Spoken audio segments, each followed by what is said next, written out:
Hi dears, welcome back to my channel. അപ്പോൾ ഇന്നത്തേത് ചിക്കനും മുട്ടയൊക്കെ ഉപയോഗിച്ചിട്ട് വളരെ എളുപ്പത്തിൽ തയ്യാറാക്കിയെടുക്കാൻ പറ്റിയ നല്ല കിഡിലും ടേസ്റ്റുള്ളൊരു ഈവനിങ് സ്നാക്കാണ് കേട്ടോ. അപ്പോൾ നിങ്ങൾ ഒരു തവണയെങ്കിലും ചിക്കൻ വാങ്ങുന്ന സമയത്ത് ഇതുപോലെ ഒന്ന് ചെയ്ത് നോക്കണം. നല്ല അടിപൊളി ടേസ്റ്റാണ്. അപ്പോൾ നമുക്ക് ഇതെങ്ങനെയാണ് തയ്യാറാക്കുന്നതെന്ന് കണ്ടു നോക്കാം. അപ്പോൾ അതിന് വേണ്ടിയിട്ട് ഞാനിവിടെ 200 ഗ്രാം ചിക്കൻ എടുത്ത് വെച്ചിട്ടുണ്ട്. അപ്പോൾ എല്ലൊന്നും ഇല്ലാത്ത ചിക്കനാണ് കേട്ടോ എടുത്ത് വെച്ചിട്ടുള്ളത്.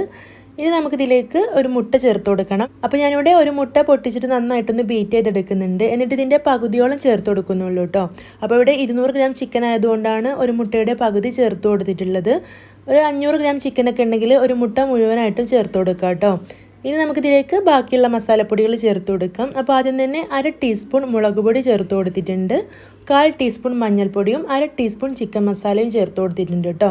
അപ്പോൾ ചിക്കൻ മസാല കയ്യിലില്ലെങ്കിൽ നിങ്ങൾക്ക് അതിന് പകരം ഗരം മസാല ചേർത്ത് കൊടുക്കുക. ഇതിലേക്ക് ഒരു 1/4 ടീസ്പൂൺ കുരുമുളക് പൊടി ചേർത്ത് കൊടുത്തിട്ടുണ്ട്. അതുപോലെ തന്നെ ഒരു 1/4 ടീസ്പൂൺ സോയാ സോസും കൂടെ ചേർത്ത് കൊടുത്തിട്ടുണ്ട്.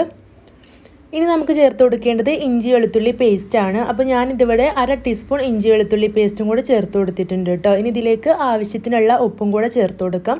അപ്പോൾ ഉപ്പ് ചേർത്ത് കൊടുക്കുമ്പോൾ കുറച്ച് ചേർത്ത് കൊടുത്തിട്ട് നന്നായിട്ടൊന്ന് മിക്സ് ചെയ്ത ശേഷം ഉപ്പ് നോക്കിയിട്ട് ബാക്കി ചേർത്ത് കൊടുക്കുക കേട്ടോ. കാരണം ഈ ഒരു സോയാ സോസിലും അത്യാവശ്യം ഉപ്പ് ഉണ്ടാവും. അപ്പോൾ അതിനനുസരിച്ചിട്ട് ചേർത്ത് കൊടുത്താൽ മതി. ഇനി നമുക്ക് ഇതെല്ലാം കൂടി നല്ലപോലെ ഒന്ന് മിക്സ് ചെയ്തിട്ട് മാറ്റി വെക്കണം. അപ്പോൾ ഇതൊരു അരമണിക്കൂർ ഫ്രിഡ്ജിലേക്ക് മാറ്റി വെക്കാം. അപ്പോൾ നന്നായിട്ട് മസാലയൊക്കെ പിടിക്കാൻ വേണ്ടിയിട്ടാണ്. ഇപ്പോൾ ഇവിടെ ഒരു അരമണിക്കൂറൊക്കെ കഴിഞ്ഞിട്ടുണ്ട്. ഇനി നമുക്കിതിലേക്ക് ബാക്കിയുള്ള ഇൻഗ്രീഡിയൻസ് കൂടെ ചേർത്ത് കൊടുക്കണം. ഇനി ഇതിലേക്ക് ചേർത്ത് കൊടുക്കുന്നത് മല്ലിയിലയാണ്. അപ്പോൾ ഞാനിവിടെ ഒരു കൈപ്പിടി നിറയെ മല്ലിയില എടുത്തിട്ട് ഇതുപോലെ ചെറുതായിട്ട് കട്ട് ചെയ്തിട്ടൊന്ന് ചേർത്ത് കൊടുത്തിട്ടുണ്ട്. അപ്പോൾ ഇതുപോലെ മല്ലിയില എന്തായാലും ചേർത്ത് കൊടുക്കണം കേട്ടോ. ഇനി ഇതിലേക്ക് പൊടികൾ ചേർത്ത് കൊടുക്കാം. അപ്പോൾ ആദ്യം ഒരു 2 ടീസ്പൂൺ അളവിൽ മൈദ ചേർത്ത് കൊടുക്കുന്നുണ്ട്. ശേഷം 1 ടീസ്പൂൺ കോൺഫ്ലവറും കൂടെ ചേർത്ത് കൊടുക്കണം. എന്നിട്ട് ഇവയെല്ലാം കൂടി നന്നായിട്ടൊന്ന് കുഴച്ചെടുക്കാം.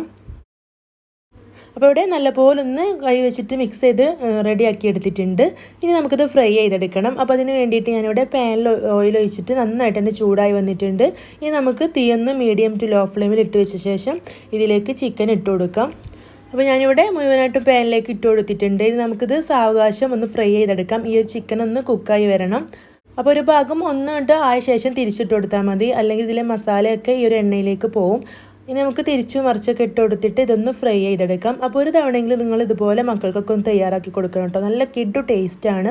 അപ്പോൾ നിങ്ങൾക്കത് കാണുമ്പോൾ തന്നെ മനസ്സിലാവുന്നുണ്ടാവും, ചിക്കൻ ആയതുകൊണ്ട് നല്ല അടിപൊളി ടേസ്റ്റാണ്. അപ്പോൾ ഈ ഒരു റെസിപ്പി നിങ്ങൾക്ക് ഇഷ്ടമായിട്ടുണ്ടെങ്കിൽ മറക്കാതെ ലൈക്ക് ചെയ്യണം. ചാനൽ സബ്സ്ക്രൈബ് ചെയ്യാതെയാണ് കാണുന്നതെങ്കിൽ ഒന്ന് സബ്സ്ക്രൈബ് ചെയ്തിട്ട് സപ്പോർട്ട് ചെയ്യണം കേട്ടോ. അപ്പോൾ ഇനിയും ഇതുപോലുള്ള നല്ല നല്ല വീഡിയോസൊക്കെ ആയിട്ട് നമുക്ക് വീണ്ടും കാണാം. താങ്ക്